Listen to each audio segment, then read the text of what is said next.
তো অনেক দিন থেকেই ভাবছিলাম আমি বাবার বাড়িতে যাব, বাট যাওয়া হয়েছিল না। তারপরে কিন্তু চলে এলাম বাবার বাড়িতে কয়দিনের জন্য ঘুরতে। আর দেখো মা কিন্তু এখানে কারকলের গাছ লাগিয়েছে, আর দেখো কি সুন্দর কারকল হয়েছে। তারপরে কি কারকলগুলো কিন্তু আমি তুলে নিলাম। আর দেখো উপরটা হলুদ হলেও ভিতরটা কিন্তু বেশ কচি রয়েছে। আর নিচেও কিন্তু একটা কারকল ছিল। তারপরে দেখো এই তিনটে কারকল কিন্তু আমি ছিঁড়ে নিলাম। আর বেশ শক্ত ছিল, ছিঁড়তে পারছিলাম না। তারপরে কিন্তু দেখো টেনে কিন্তু ছিঁড়ে দিলাম। ভাবছিলাম এই কারকল দিয়ে একটা রেসিপি বানাবো, বাট মামামকে নিয়ে রেসিপি আর বানাতে পারিনি। তারপরে কিন্তু ভাজি খেয়ে নিয়েছিলাম। তারপরে দেখো আমি কিন্তু ছিঁড়ে নিয়ে গেলাম ঘরে। তো বাড়িতে কিন্তু অল্প জায়গাতে টুকটাক সবজি বেশ লাগানোই যায় বলো। তো খেতে কিন্তু বেশ ভালোই লাগে। তো আমার মা কিন্তু এটা ওটা লাগাতেই থাকে। এখানে দেখো কচু গাছ, তারপরে ডাঁটা গাছ আর টুকটাক অনেক কিছু কিন্তু মা লাগিয়ে থাকে। আর লাউ গাছও লাগিয়েছিল, বর্তমানে কিন্তু নেই, কেটে ফেলেছে। তারপরে দেখো আমি কিন্তু কারকলগুলো ছিঁড়ে নিচ্ছিলাম।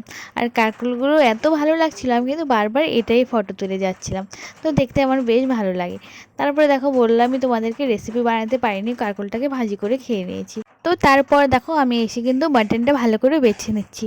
তো মাটনে কিন্তু অনেক কাঠের গুঁড়ো লেগে থাকে, কারণ কাঠে করে মাটনটা কাটে।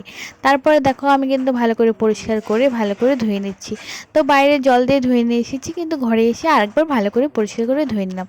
তারপরে দেখো হলুদ গুঁড়ো, লঙ্কার গুঁড়ো আর তেল, হলুদ দিয়ে কিন্তু আমি ভালো করে মাখিয়ে রাখলাম মাংসটা। তারপরে দেখো এখানে কিন্তু আলুগুলো বেশ লাল লাল করে ভেজে নিচ্ছি। তারপরে মাংসটা কিন্তু কষিয়ে নিলাম। আর কষানো হতে হতে কিন্তু আমি আর আমার ভাই কিন্তু দুটো খেয়েও নিলাম। তারপরে দেখো ঝোল দিয়ে দিয়েছি। তারপরে ঝোলটা ফুটলে কিন্তু আমরা গরম গরম ভাতের সাথে মাটন খাবো আজকে।